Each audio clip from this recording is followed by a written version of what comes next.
Springer Mountain, southern terminus of the Appalachian Trail. Very windy.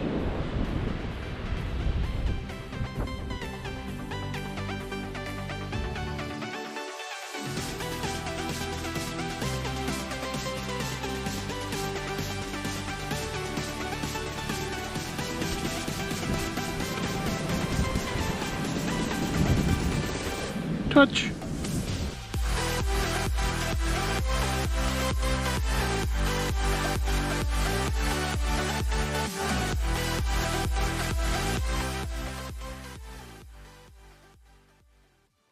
Whew.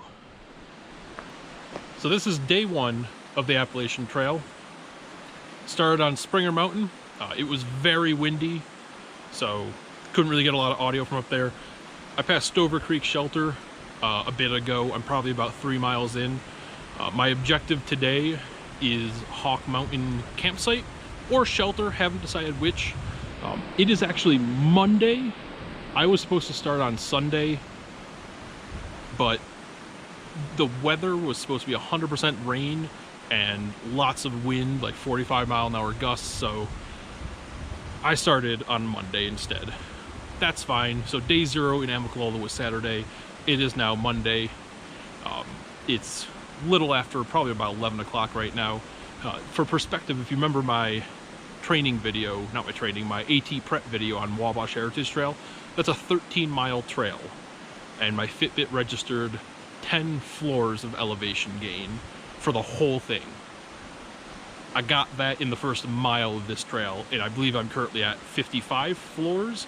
I'm using a Garmin now, though. I have switched watches. If you notice the visor, that's kind of a last-second purchase. It's so that if I have to have my hood up, the rain won't get in my face, and neither will the hood, and I can just keep walking. It was 30 degrees this morning, getting up to Springer Mountain at about 7:30. It is warming up considerably. I'm slowly but surely unzipping my jackets and such, and I'll probably be back down to just my base layer in a moment. But I'm just walking along. I don't know why I've been standing here this whole time. So I've crossed probably a dozen small bridges. This is actually the first real-ish looking bridge that I hope you can see me walking over. My heel feels good, so that's great.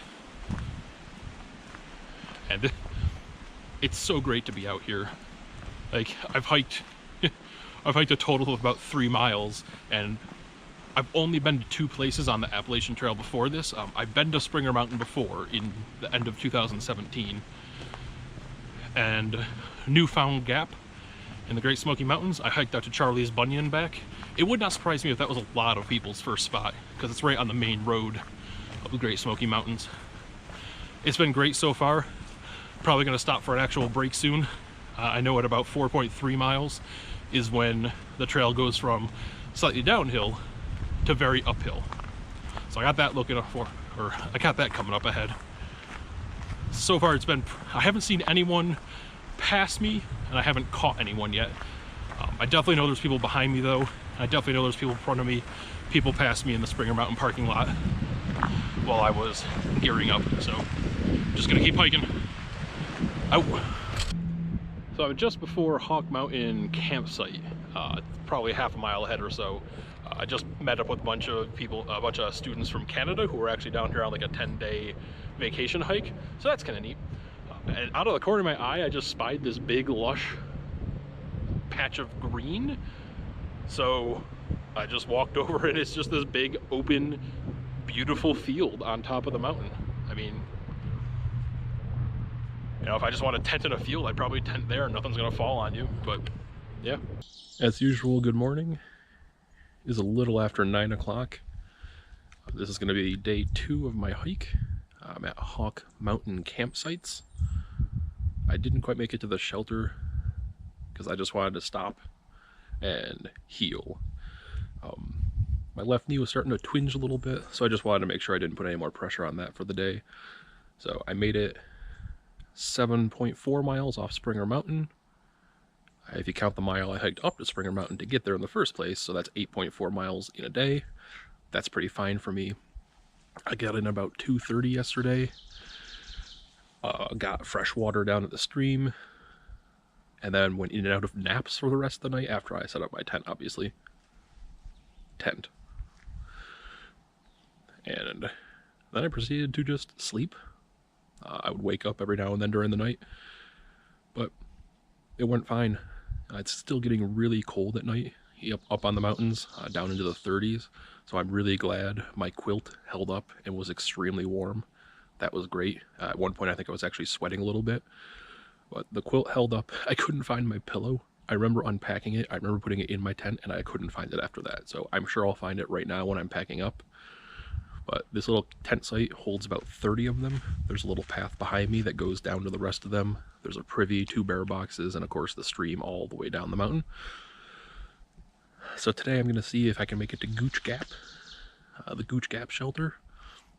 It's about 8 miles from here, but it's a lot more uphill. The benefit of coming off Springer is you had about 4 miles going downhill. We'll see how that goes, and I'll talk to you later. I just passed Hawk Mountain Shelter.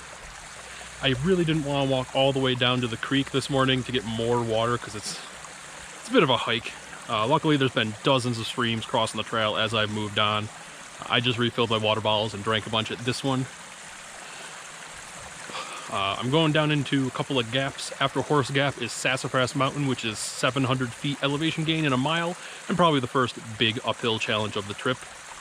Not looking forward to that, but I also am looking forward to it. Either way. Here's the stream.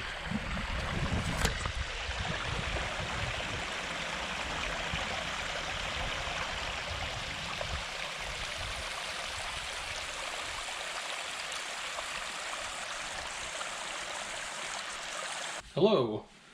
From the hiking video everyone loves to see, the hiker in the hotel room. I was doing well today. This is literally day 2 of the hike. I was coming down off of Hawk Mountain, made it down to Horse Gap, and for anyone who's familiar, the next mountain up there is Sassafras Mountain. It's kind of the first biggish climb, 700 feet over a mile. Uphills are kind of actually better than downhills, especially for a person of my size, because uphills, yeah, they tire you out, but you're just plodding uphill, whereas downhills, especially if they're steep ones, are bad for your knees, they're difficult to get a hold of, all those things. So I was probably about 500 feet up the mountain, getting nearest to the top, when my left leg slipped off a root and all of my weight came down my left knee. It hyperextended a little bit and I heard a pop. I'm hoping that pop was just an air bubble releasing, like when you crack a joint, because I can do that sometimes on my own without this hyperextending my knee. But it definitely hurt too much to keep going up a mountain and pulling all of my weight plus all of my gear's weight. So I am in Dahlonega right now at a Quality Inn, which is next to a really good Japanese restaurant. Just FYI, shout out Hoka Hoka, I think it was called. I was really, really fortunate that another gentleman was had already called for a shuttle because he actually ran out of water. Also not a good thing. So I hobbled my way back down to the gap. He was still there, so I hitched a ride on his shuttle into town. There is an urgent care that I'm going to go to in a bit. Hopefully my knee is fine and I can just like ice it. Probably go buy a knee brace at a sporting goods store and resume my hike. It would be really, really crappy for this to end my hike almost more or less before it began. But so I made it about 11 miles in off of Springer Mountain. I'll spend the night here. I'll see how I am in the morning and see where we go from here.